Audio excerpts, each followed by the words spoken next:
The story is set in the not-so-distant future in Miami, Florida, where the catastrophic effects of climate change have caused widespread flooding and scorching temperatures. The city has become a shadow of its former self, with many of its residents forced to conduct their businesses and other activities at night due to the unbearable heat. Poverty is rampant and some of the inhabitants are forced to live in makeshift slums or even boats. In this bleak and depressing environment, people are desperately holding on to memories of happier times. Nick and Emily, both ex-soldiers, have set up a unique business called Reminiscence Tank. This service allows people to relive their fondest memories using a combination of sedatives and cutting-edge technology. Nick can even visualize and share their memories in a holographic form, making the experience more surreal. Avatar 3: Here We Come. The scene then shifts to Nick's acquaintance from the army, Hank, who is using the Reminiscence service. Nick takes him back to a sunny day 13 years ago when he was playing with his beloved pet dog.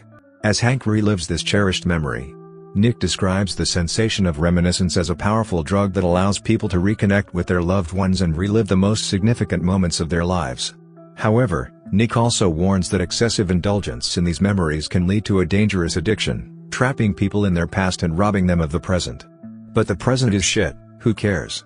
Finally, Nick reveals that every memory experienced by the clients through the Reminiscence Tank are stored on small flash drives, further highlighting the potential risks associated with this service.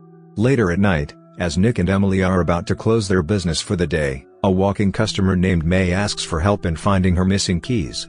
As soon as Nick sees May, he is immediately attracted to her. And despite Emily mentioning that it's too late, he decides to help.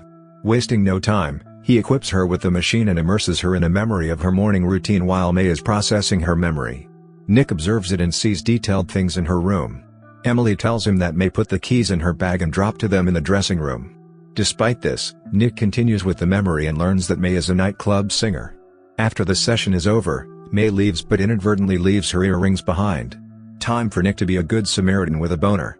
The next night, Nick visits the same nightclub from his memory with the sole purpose of returning her earrings. After millions of performance, he approaches her and the two have a small chat when he returns here. Earrings out of nowhere. May requests him to escort her to her apartment. Nick, who at this point has become flabbergasted by her beauty, agrees with her, thinking twice. And as soon as the two reach home, they make passionate love. After their intimate encounter, Nick and May have a heart-to-heart conversation on the rooftop. May questions why Nick doesn't use the memory tank more often. To which the latter explains that memories are better in small doses.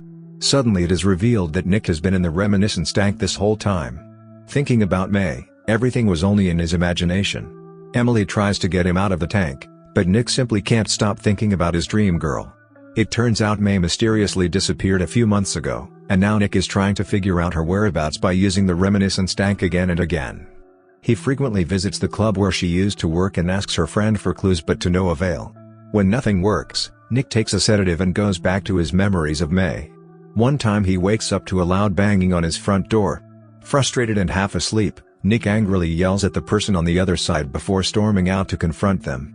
But when he opens the door, he finds no one there. Only a pair of earrings lying on the ground. Nick realizes that the earrings belong to his ex-girlfriend, May, and tells Emily about this. However, she dismisses it, saying that the earrings could have been there for a while.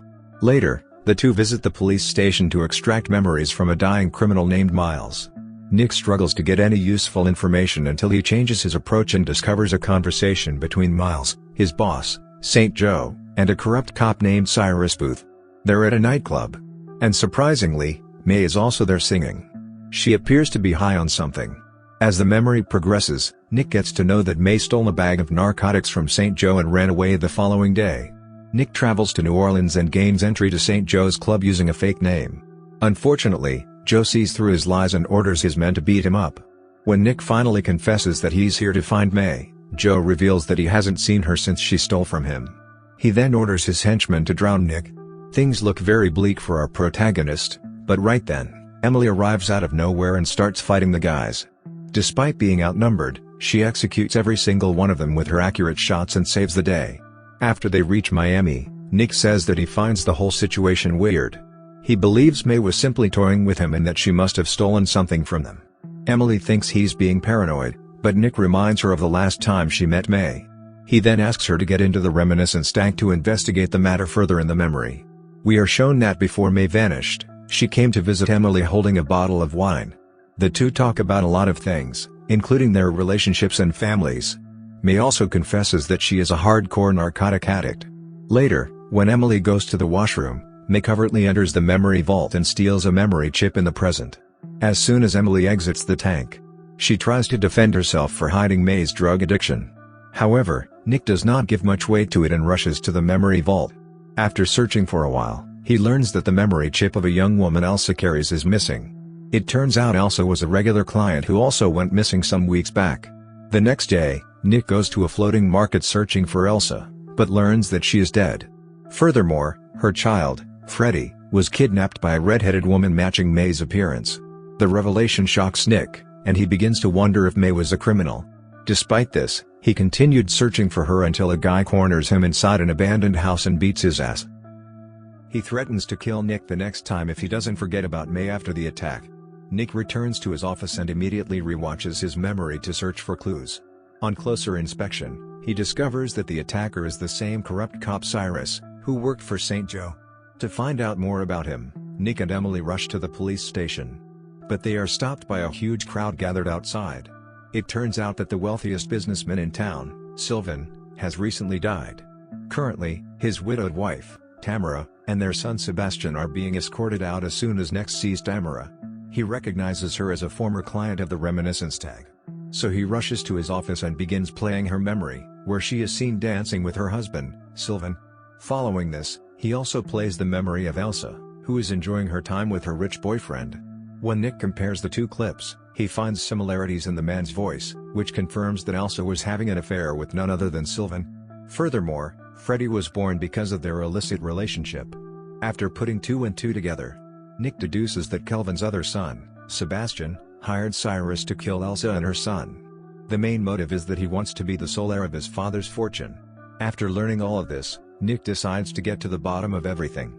So he leaves his office carrying a gun. In the following scene, an angry Nick arrives at Tamara's residence. She lives in the richest part of Miami, where lavishness is still existent. Surprisingly, Nick is mistaken for a dancer who is called to put on a show. Shake their head is worthy. He doesn't resist, though, as it could be his best chance to find answers. Soon enough, he meets Tamara and angrily asks her about May and Elsa.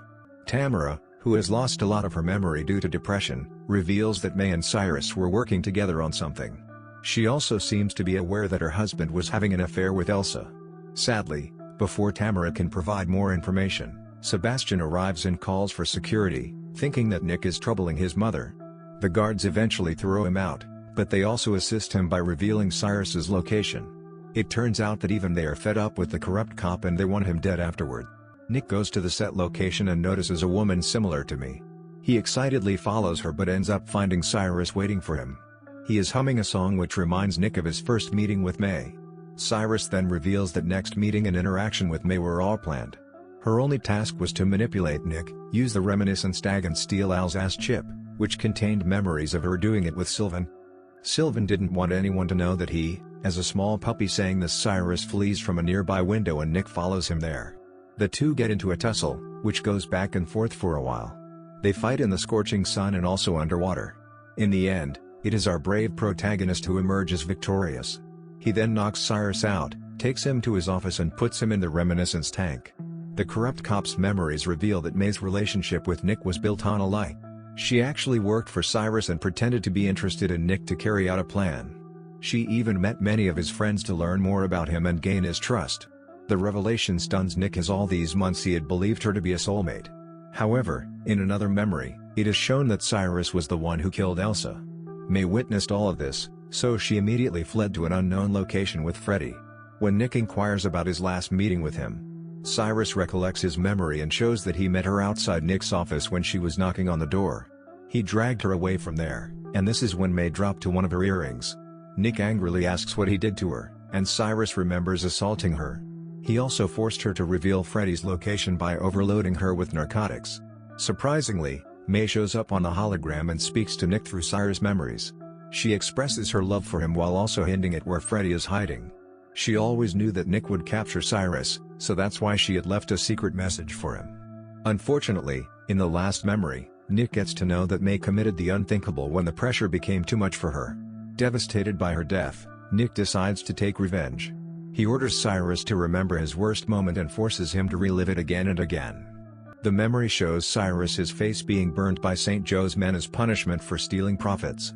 However, even this is not enough for Nick, so he increases the voltage of Cyrus, his dreadful memory, and lets him die in the water tank. Hasta la vista, bub. Following this, Nick goes straight to Sylvanus' residence and confronts Sebastian for killing Elsa for the sake of his father's wealth. He also reveals that he knows about his father's affair with Elsa. Enraged and shocked, Sebastian tries to shoot Nick, but despite his best efforts, he can't bring himself to do it. In the end, he turns the gun on himself and prepares to commit the unthinkable. However, before things can get bloody, his mother arrives in the nick of time and calms him down. With the situation resolved, Nick goes to see Emily and confesses to his crimes, recounting the entire story of May, Cyrus and their tangled web of deceit. He says, life is short, so that's why Emily should go back to her family and live with them in his final moments. Nick goes into the reminiscence tank, connects himself to the wires and gets ready to start the reminiscence process on himself. Soon we see him reliving his memories with May, where the two confess their love for each other before passing away peacefully. Years later, Emily visits Nick at the reminiscence stag with her daughter and leaves flowers for him. The movie ends with the message that while living in the past can be dangerous, reliving memories of the best times can be a way to find peace in the present. Even if you become addicted to it and you die.